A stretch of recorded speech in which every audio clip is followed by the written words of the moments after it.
Thank you for pressing play. I appreciate you being here. This is the Lead with Your Heart podcast. I'm your host, Jason Johnson, and I talk to leaders all around the world. It's a heart-centered leadership movement. Um, the world is constantly changing. We're constantly evolving and adapting, and I think it's important to not just be innovative with technology, but to be innovative with the human spirit and the way we connect with each other. And I can't be more pleased to bring my next guest to you. His name is Roland Ong, and he's coming to us from Malaysia. And I connected with Roland a couple of months ago through a mutual contact. And I would be remiss if I did not mention Stephen Bouger.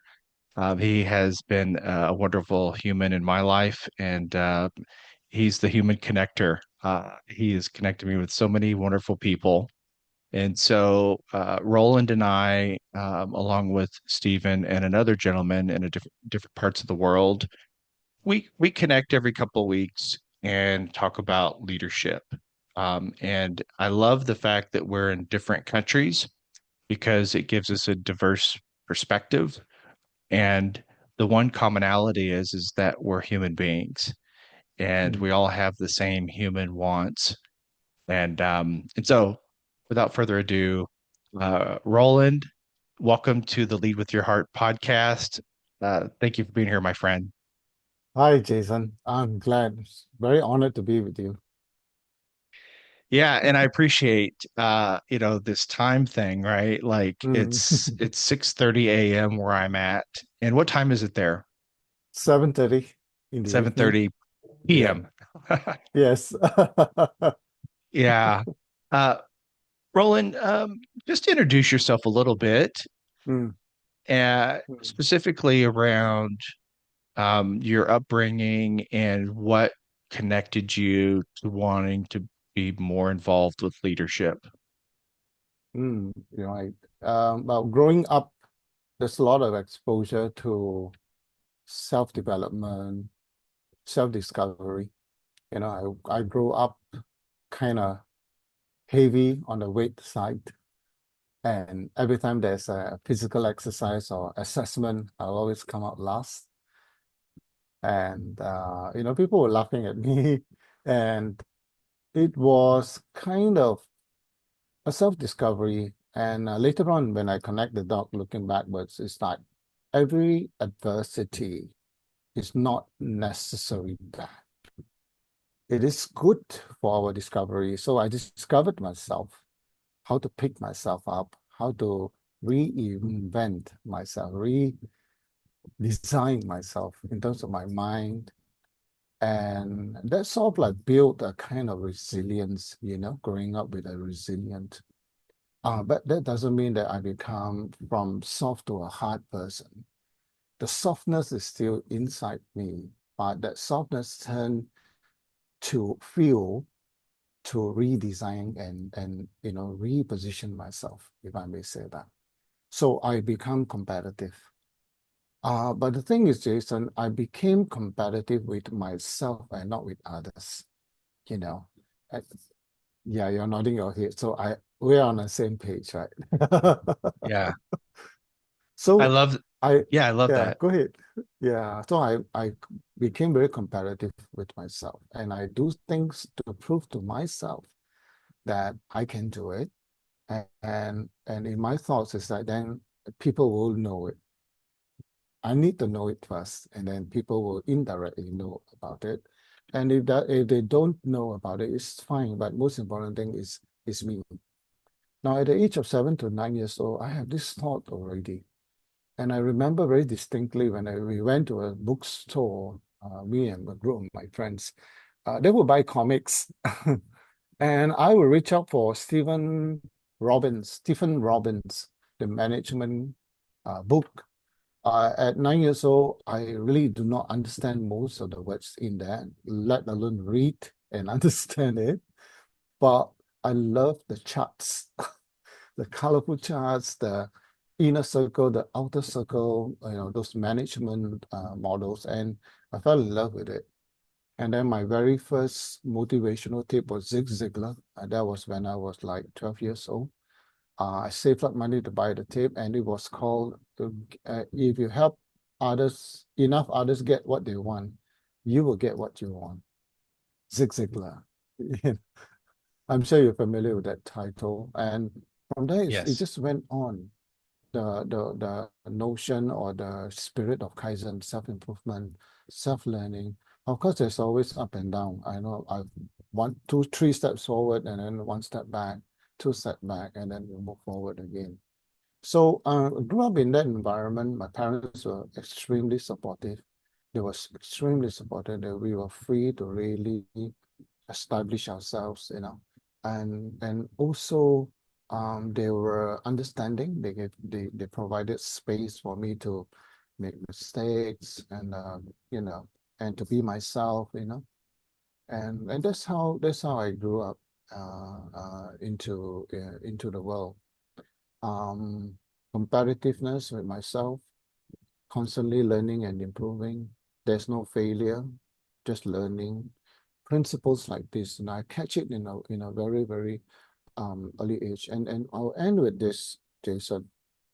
Um, Often in training coach leaders and team members, I often get this question. So a leader can they be taught, or they need to be born with it, some talents?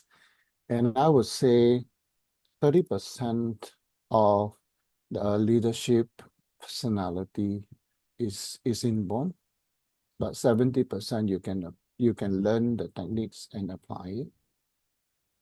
Because there are certain things as a leader, your personality, your characteristics, your attitude, your thoughts. It's sort of like it's very organic, and I'm sure we can. I will explain a little bit more or in depth as we go along this podcast, and we can discover. You can discover my journey, why I said so. 30%, 70%. Yeah, thank you for that, Roland. I love a lot of things that you just said, and the continuous improvement. And you mentioned Kaizen, a Japanese term. Kai meaning good, and Zen.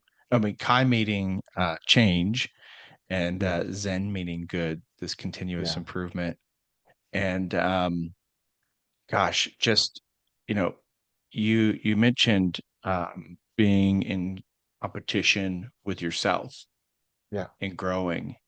And I've been in corporate America for 25 years, and as a leader or a general manager of different locations across the U.S., um, I would often have leaders ask me, "Who's your biggest competition?" And I would always tell them, we are, the Mm, team.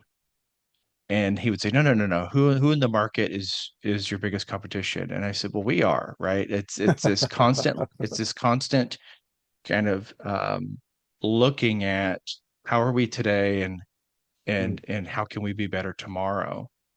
yes. And yeah, I love that. In our connection, you sent a video Mm, of a football player that was doing this death crawl right across, and had somebody on his back, and it's talking about being very present in the moment. At least my takeaway from it was being very present in the moment and not thinking mm, about how far you have to go. yeah. And it reminded me, a friend of mine in the UK, Ryan Hartley, just did a half marathon, and he fasted for 3 days prior to doing his marathon. And I asked him about his experience, and what that meant. And he said, as he got towards the end, his mind started to go like, I have one more mile or two more miles. And he had to disconnect from that thought process, because when he started to think that, like he was in this place of started to become in this place of tiredness. But then he said, mm, if I just focus on the moment and focus, we were talking about focusing on, your rhythm and your breathing and being very yes. present. He said, the finish line will come to me. Mm, And I was so inspired by that. And it's something that I'll never forget that part of the conversation. And it makes me think of, some of the things that you do, right? Like just don't worry about it. Well, let's just, yeah. how are we being right now? Mm, And that's right. yeah, and you were talking about your the inner circle and the outer circle. Will you Mm, elaborate a little bit on that? yeah, yeah. I think the inner circle is our thoughts, our values, our beliefs, and our behaviors. It's all about us, our inner self. And then once we have that right, and then we can then bring ourselves into the world when we interact people, then that's into the outer circle. So a person who knows himself or herself, inner self-wise, they are secure.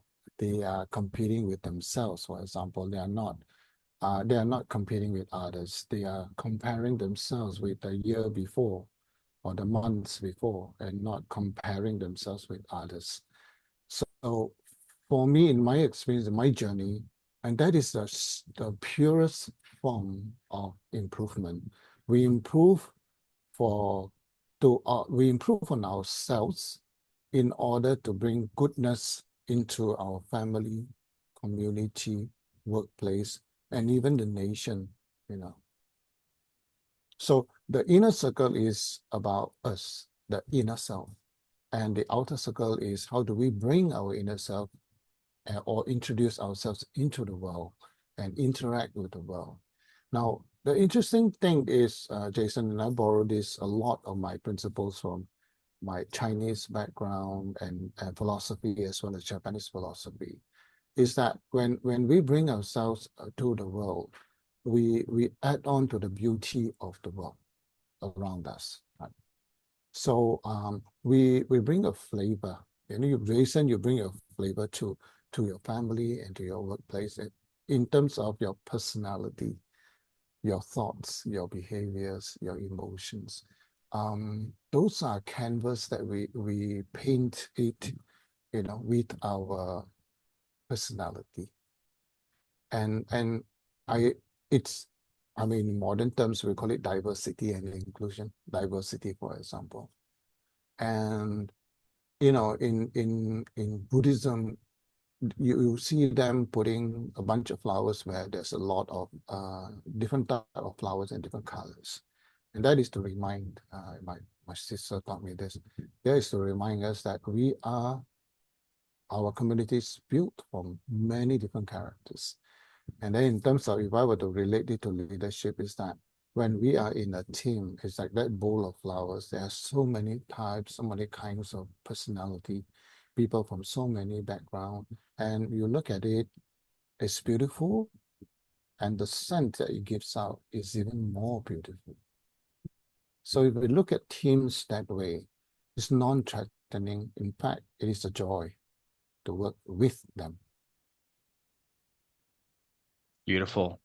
Yeah, how we Mm, all bring something to yeah. this Mm, collectively we come together, right? And mm, and so yeah. I love that. I love that perspective. Mm, Um, you I was looking at your website and mm, I took a little quote from it. You said, "To be a good leader, first be a good follower." And listening to you talk about your inner circle, right? You yeah. That is about self-development. And Mm, obviously we have influences outside that we reflect on, mm, and how can I become this better human, this more uh, pure and authentic individual. And so I love that quote: to be a good leader, first be a good follower. mm. I think it dawned on me one day when I was working as a support staff. And I always have aspirations, Jason. I think it's always great to have an aspiration or a goal, what you want to become in 3 years, in 4 years, in 5 years. However, whenever I have a goal, I set it and I put it in my unconscious mind. But what I focus on a day-to-day basis are the process, the things I need to do to get to that goal. And it just came naturally to me, you know. So focus on the process to achieve that goal. And because of me focusing on the process itself, and I have a learning heart, I have a learning mind. Everything that I watch, everything that I hear, I listen to, has potential to teach me and enhance my process so that I get to that goal. Like believe it or not, it's like when I was growing up, Western was my favorites. The sheriff, and you have the lead sheriff, and then one of my favorite Western was High Chaparral, where the family unit and camaraderie, the togetherness, you protect me and I protect you. And that sort of like formed my mind. They said, this is great, this is the way things should be, and there's also, Batman and Robin, and then those are the leadership role that I grew up in. And I would save my canteen money when I was studying, to save the money and to buy little figurines like soldiers and cowboys, and I would play them and I would act out the scenes with them, and they became like my team, my friends, Yeah. and that's sort of like developed that way, and I found myself when I was like promoted. Then I joined the bank as a support staff, and then after 7 years, then I was promoted. I would spend about 18 years in the bank, and I was promoted to a branch manager, right? And I caught myself asking, how did you solve this? How did you lead them? And where did this idea come from? Jason. And then when I was reflecting, I always connect the dots. Where did it come from? It's like it's so natural, it just like flow out. When there's a problem, I say, okay, we'll do this, and then I'll cover you with this, and you cover him with that. And it just came off. I don't have to think that hard. And then I attributed, I realized and I became aware, I attributed it to all the years of following the process of having a goal, put it behind my mind, focus on the daily process, be open, have an open heart and mind to learn, to improve on the process to achieve the goal. So when we focus on the process, the goal will come. Just like your friend says, just focus on the step by step, and the finish line will come. Yeah. Yeah. Yes. Some of your values, Roland, are honor, Mm, serve, grow, and reinvest. mm, And that just it makes so much sense with listening to you speak about mm, self and others. So mm, internally and externally, right? Honor, serve, grow, and mm, reinvest mm. because it's that continuous process, Yes. right? Never What? ending. Yeah, never ending. Um, you also talk about um, how conflict is good. Mm, What yeah. what conflict in your life has been impactful that has shifted your mindset, your thought process, and has influenced you? Mm. Um, yeah, when I was in the bank, there were 26 branches. And like it or not, people will group you as you're the blue-eyed guy of this senior leader, and you're the another cam, and then they will like categorize us as you are with him and you are with her, kind of thing. That I never get that. I never get that, because for us is that we are there to serve. We are there to serve our leader. And if we're not serving, why are we there? You know, we must have a sense of purpose and a sense of loyalty as well. I think that is very, very crucial.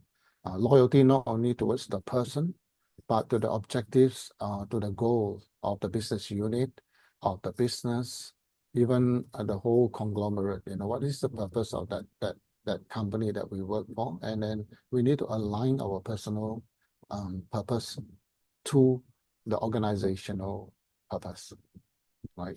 Be it the profits, be it developing the people, be it like maintaining or lowering costs, whatever it is, the strategy, we need to honor it. And on a spiritual level, honor God, honor the higher being, higher purpose, whatever anyone calls it. I'm okay with that. But for me, personally, it's honor God with whatever we do, so that when we do it at the highest standard to honor Him, to honor God, or people can say a higher power in a neutral way. And then once we honor, we have that honor is our guiding light, our standard of delivery, right? Mm. And make sure that it is good. It is good for people. And then we will grow the business. We will grow the business. And then once we've grown the business, and then we have all whatever income we have from the business, we need to reinvest into the business and the people. Yeah, that's so good. What does um what does compassion look like for you in leadership with the team? Mm. Um, Compassion is when we feel a deep sense of connection to our team members' needs and their concerns. That is compassion. And I want to expand it to our clients, our leaders, our peers, and to everyone within our business sphere or work sphere, that we need to have compassion by knowing what they need and what are the challenges that they are facing. I was accused of by others, those other leaders, saying that I'm too people based. Jason, too people based, and you're too soft. But then, but then we had two, if I may call it, award for Model Business Unit of the Year, 2 years running, because of our results. And they even did two full interview with me. How did I do it? And I said, no, it's not how did I do it, it's how did we do it, you Yeah. know? Yeah, Yeah, I have I this inverted triangle in my mind. You know, it's not the leader that's sitting on the top and everyone's at the bottom supporting you. No, no, no, no. It's the other way around. It's inverted. I'm at the bottom supporting the team and say, what do you need? How can I provide? Let's work together. yeah, And the happiness of them working is more important than my own happiness, because I know when they are happy working, the results will come. Sorry, yeah. Jason, go ahead. Yeah, no, no, no. Yeah, we share that. We share that Mm, philosophy. For me, success was always about happiness and yes. supporting our people, because I think happiness, it's a higher vibrational frequency, Yeah. and people are more engaged Mm, when they're in this place of happiness. And frankly, it's our God-given right to find mm, happiness and joy and dignity in life. mm, mm, And so that's always been my mission as a leader, is to help people with that. And mm, not unlike your story, it also, that leadership style for me produced um, positive uh, financial results for the company and mm, organization. And they would also mm. say, "How did you do that?" And I too have been accused of being too people focused, too soft, but yet the results show up differently. So Yes. I thank you for showing up in the world the way you do, Roland. Um, it's absolutely beautiful. Um, yeah, yeah. And what's a simple way to build that connection in the Mm. workplace? Mm. I think one of the most significant ways is that when I walk, I observe. If let's say I see a bunch of them seated at a cafe, I don't shy away. I walk towards them, I sit down, I become part of them. There's no leader, follower, no, they're just colleagues, right? So we talk, I listen to them. And when I can, I take mental notes. And then when I get back to the office, I would find ways to implement changes. So whatever they say is is done without even referring to them.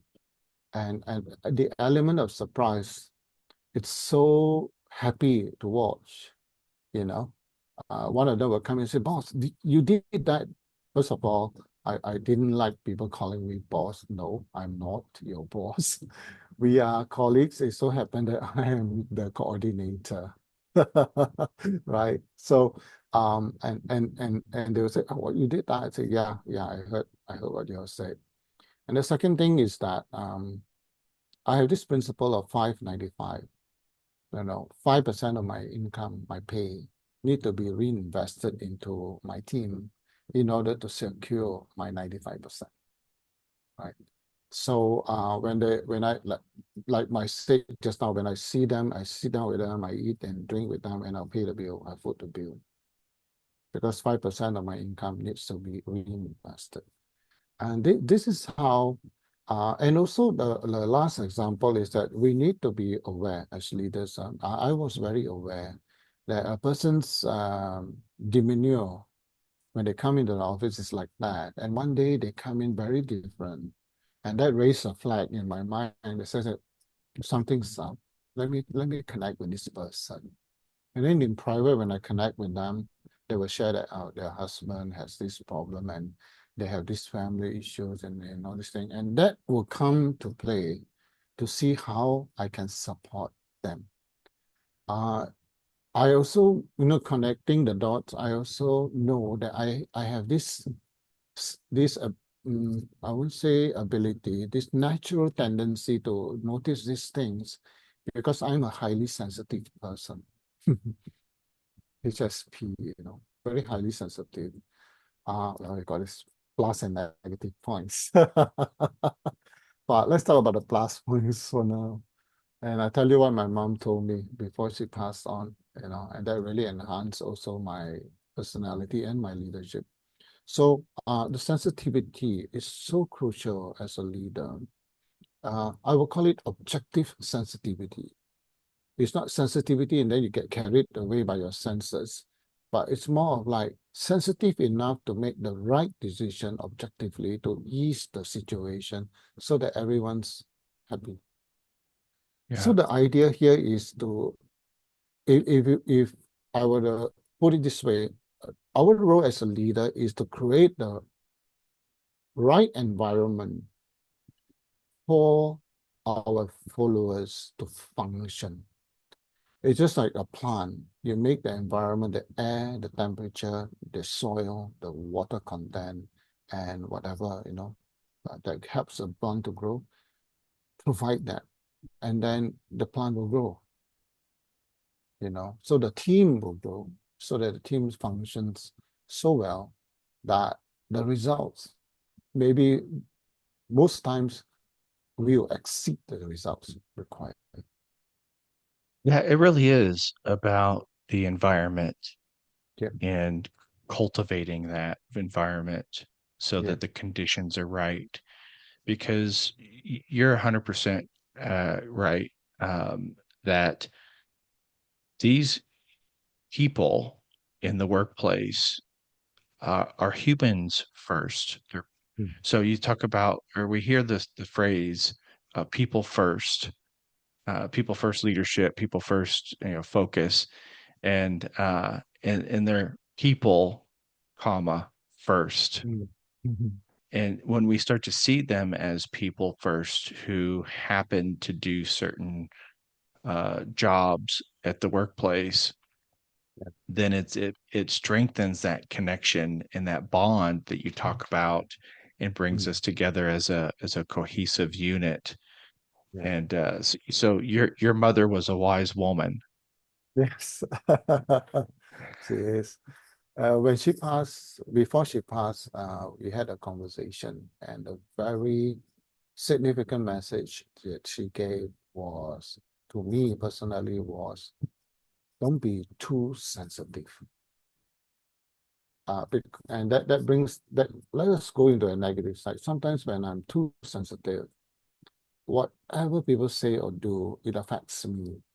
Sometimes affect me very deeply, and for a long periods of time. And being a mother, she knows, right? Our mothers know best. Yeah, yeah. And sometimes I found myself, how did you know all this? They said that, hey, I gave birth to you. Of course I know. And Mothers do know. mothers do know, yes, yes. So my mom is the adventurous one. My dad is more of a disciplined kind of guy, go to work every day, bring home the paycheck. But my mom is the innovative type, handling the budget. You got to be innovative to handle the budget. And That's she has a very strong business mind. And she used to say, I wish that I had the opportunity to run a business. I think it would be great. I think my leadership, my leadership one comes from both of them. My father is the silent leadership style. He was a leader in the army. So he has a bunch of people really look up to him. And my mom is the entrepreneurial one. And whenever she talks, she makes so much sense. So both of them I have both of them. And I'm blessed with both of them, their personality in me.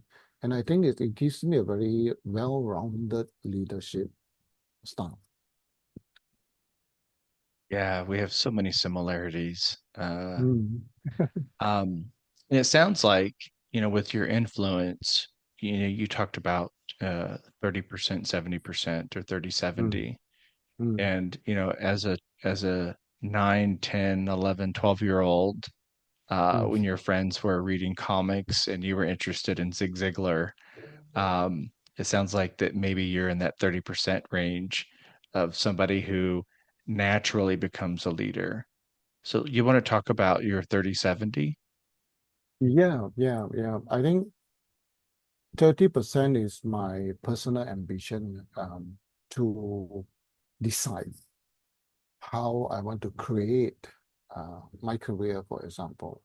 Or when I was in St. John's Ambulance, it's a Red Cross Society, and we have this team that we went for competition. I have my ideas. How can we excel? How can we win awards by doing it this way and doing it that way? And it was this, I would say it's like a burner, burner of passion and ideas.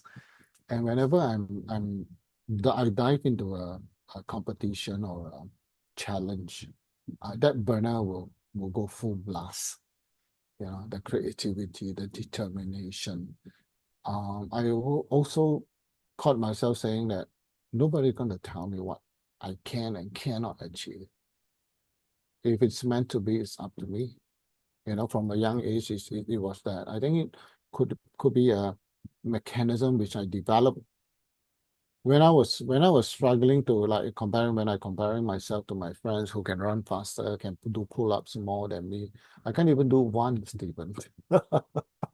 I mean, I can't even do one, Jason, sorry. Jason, because I I just couldn't, too heavy. So um yeah, so basically it's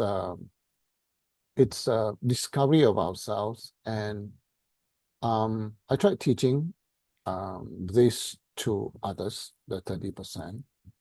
Some catch it, some don't see it. And that's sort of like, then I took a step back. I took a meta position and look at it and say that, yeah, there's some people, probably their background, their mentality, their thoughts are not there. And I like to quote this.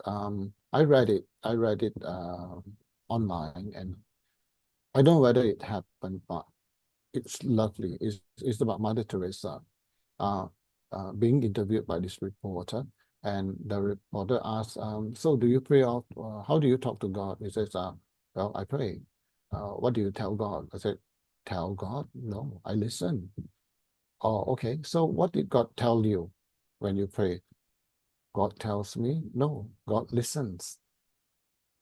And and when he said, but how do you pray and like that? And Mother Teresa said, if you do not understand that, then it's very difficult for me to explain to you. Yeah, I am So that's smiling. exactly my point. That's Yeah, exactly my point. I'm sitting here listening and I'm smiling because uh, she's listening to God and God's listening to her, Yeah. And right? that's a conversation. Hmm. So Yeah, if we can't understand that, how is she going to explain it to us? yeah, it's beautiful. So that 30% is in this context, you know. Mm, And then the 70% is learned, past tense, is learned. So we mm, learn this and we see this guy doing it this way or he presents it this way. It's more convincing. Example, present the pinpoints first and then the solution comes later. These are the things that we can learn. But that 30% is organic. And I'm not mm. saying that you cannot learn at all, but when once in a while we'll find someone that is the same frequency as us, Jason. And then once one or two words come out from us, they get it, they get it. And Yeah, it's not so many, it's very rare. Uh, don't get me wrong. I'm not basking in my own glory. I'm just matter of factly stating this as a fact that I know, I know, because of my organic growth and all the experiences that I went through. It, at that one time, it seemed messy, Jason, messy is like so much muddle up together, and it's like becomes like a wow, sticky, gooey thing. I don't know. I think New Orleans, they have this dish called gumbo where they throw everything into it. yeah. I But love when you taste gumbo. it, yeah, I love I haven't gumbo. tasted it before, but when I look at it, wow, it's really a mixture of all things but it tastes great, you know. So I would say to our listeners is that don't be discouraged by one or two events in our lives. All this becomes our gumbo in life, and at the end of it, when we taste it, it tastes great. Just have faith that it will all turn out well, whether it's financial or whether it's like leadership challenges or even being a follower challenges, whatever it is, it will work out. And it worked out in my life. Yeah, life is messy. And, Mm. we have these moments that sometimes feel very defeating, but Yeah, those are our biggest opportunities to listen to yeah, ourselves yeah. and listen to God Mm. and really, what does this moment mean for me? Yeah, yeah, Um, yeah. because that's, the term growth is in discomfort. Mm. Yeah, That's where resilience happens. yeah.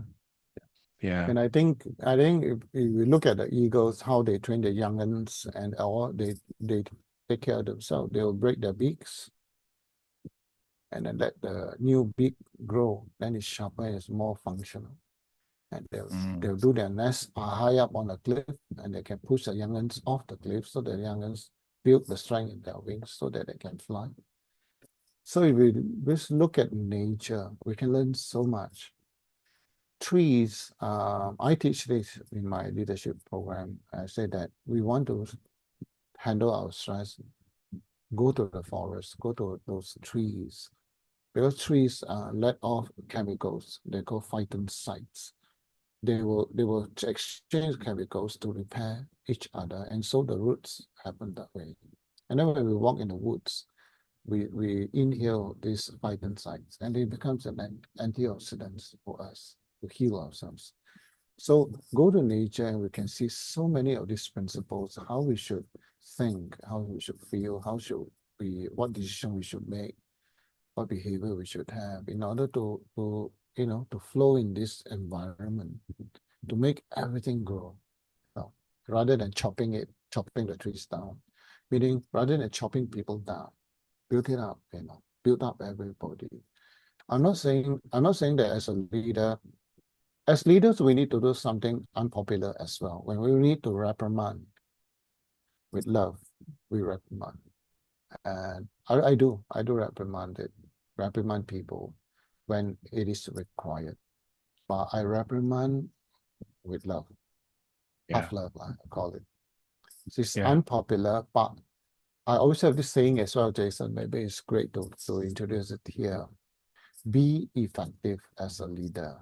Don't be popular. When want to be a popular leader, when we see people that needs to be reprimanded, we don't reprimand them.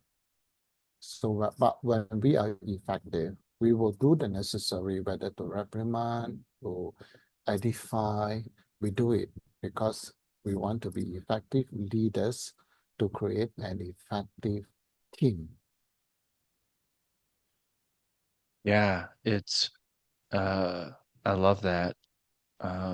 Because you can have these difficult conversations with Mm, compassion and love, mm, yeah. because, we're thinking about uh, almost, we're like this rehabilitation, right? Mm, like we're thinking about after this conversation, am I leaving this individual with something to help them mm, be better? Or am yeah. I just addressing the behavior in the moment, Mm, right? Like we mm, shouldn't, or we should address the behavior, not the person, because mm, look, I lead with love and compassion, but am I like that 100% of the time? No, I'm human. I'm a flawed creature. yeah. I have my moments. Mm, And unfortunately, with employees, they get their moment as addressed, but that's not who they are. It's who they mm, were in that moment. And it gives them an opportunity when you have a conversation with love and compassion, to allow them to, kind of think about that moment and realize that yes, I can be better, or I can do better, yeah. Yeah. um, and just show up Yeah. differently. Yeah. As you were mentioning that, this story came up to mind. There's a tribe in Africa, because they stay in a very close-knit community. If one of the young ones, whether female or male, did something wrong, this is what they will do. They will put this person in the middle and surrounded by the community members. And all of them will tell him or her all the good things they see in him or in her. And it melts them and they turn over a new leaf. Mhm. Beautiful, isn't it? Beautiful, It's isn't it? it's very beautiful. Beautiful, That's very isn't it? beautiful. Yeah. So on one-on-one basis, like as a leader, that's often what I do. I'll just say, you've been great. You do this and then that, and then I did. Yeah. So when I observe you doing this, what thought process, what were you thinking about, and how can I, or most times I use how can we do something about it? Mm, that's Like powerful. involve, yeah, engage in, not tell him or her, you need to do this, you need to do this, you need to mark up, man. No, it's like, what can we do about it? How would you like me to help you to do it? And it's like melt this person, melt him and her defenses, his defenses, so that we can address the issue. Yeah. Um, yeah, so that is part of the 30%, Jason, that I talk about, because there are some leaders who say that no, that will be a waste of time and they will go on a different trajectory, and that's purely their choice. But what I'm saying is that if people see that and they resonate with you while you're telling that story, let's say, and then you know that guy has it. Mm. Roland, thank you so much for leading with your heart. What is My it? pleasure. Yeah. And Wonderful. as we wrap this up, what Yeah. is, a couple things. What is it that you want to leave in this world? Your legacy. What is it that you would like people to know? Um,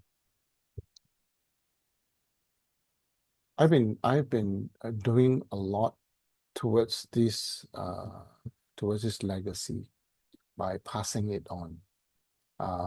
The leadership, the wellness. There are two branches, two blocks of it. One is the holistic wellness, my knowledge and my practices about holistic wellness, and my practices and my attitudes about leadership development.